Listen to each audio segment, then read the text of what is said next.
The year is 2025. The world watches in astonishment as Bashar al-Assad, the once seemingly unmovable dictator of Syria, flees his war-torn nation. After clinging to power for over a decade, Assad's regime crumbled in a matter of weeks. Rebel forces, emboldened by recent victories and bolstered by shifting international allegiances, launched a final offensive. This relentless push culminated in the fall of Damascus, the heart of Assad's power. Assad's fall from grace is a stark reminder of the fickle nature of power. For years he had brutally suppressed dissent, crushing any opposition with an iron fist. His regime, notorious for its human rights abuses and indiscriminate violence against its own people, seemed impervious to collapse. However, the tide began to turn. The final rebel offensive exposed the fragility of Assad's grip on power. His once loyal security forces, weakened by defections and battered by years of relentless fighting, were unable to withstand the onslaught. Damascus, once considered an impenetrable fortress, fell with surprising speed. Facing imminent defeat and capture, Assad had nowhere left to turn. His longtime ally, Russia, had grown increasingly weary of the costly Syrian quagmire. With his options dwindling, Assad was forced to flee his own country, seeking refuge in the arms of his last remaining benefactor. The Syrian rebellion, a complex and multifaceted movement, played a pivotal role in Assad's downfall. Born out of peaceful protests demanding democratic reforms, the rebellion quickly morphed into an armed struggle for survival. As the Assad regime unleashed its brutal crackdown from its inception, the rebellion was plagued by internal divisions, with a multitude of factions vying for control. Despite these challenges, the rebels managed to chip away at Assad's authority. They established control over vast swathes of territory, creating their own governing structures and providing essential services to the beleaguered population. The rebels' resilience and determination, fueled by a burning desire for freedom and justice, proved to be a formidable force. The international community, initially hesitant to intervene in the Syrian conflict, gradually increased its support for the rebels. Western powers, recognizing the strategic threat posed by Assad's regime, provided limited military aid and logistical support. This assistance, while often insufficient and slow in coming, helped to level the playing field and bolster the rebels' capabilities. As Assad's grip on power weakened, the rebels sensed an opportunity. Years of fighting had honed their skills and hardened their resolve. They had learned from their mistakes, forging alliances and coordinating their efforts with increasing effectiveness.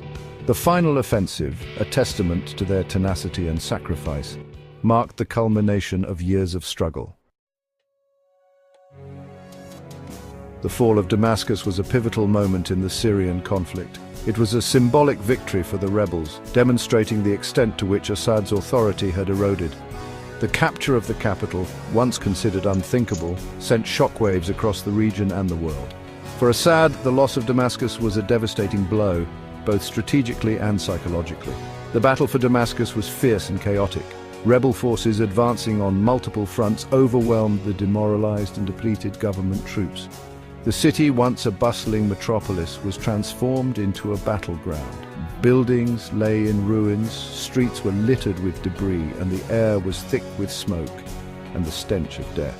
The fall of Damascus triggered a cascade of events that ultimately led to Assad's ouster. With the capital in rebel hands, the regime's remaining strongholds were isolated and vulnerable. Government officials and military commanders, sensing the inevitable, began to defect in droves. The regime's carefully constructed facade of control crumbled, revealing the hollowness of its power.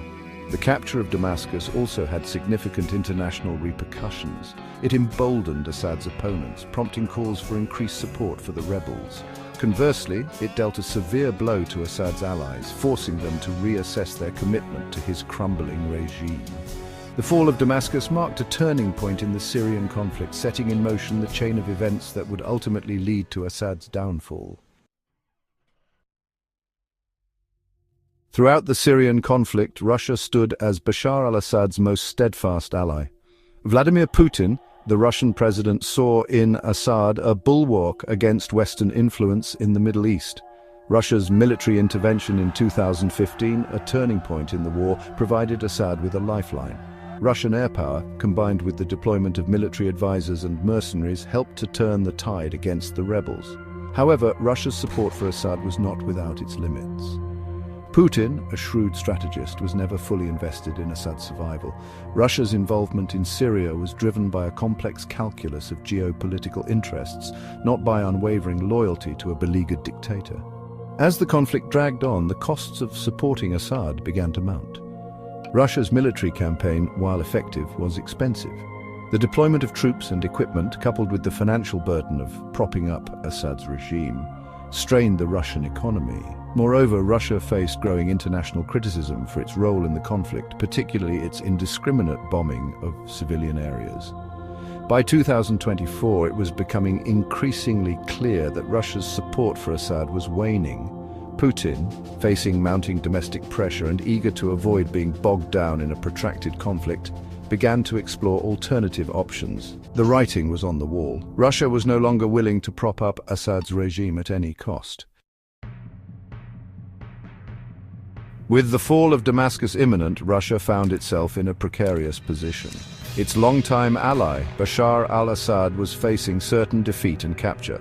Putin, unwilling to abandon Assad to his fate, but also reluctant to risk a direct confrontation with the rebels, orchestrated a daring exfiltration operation.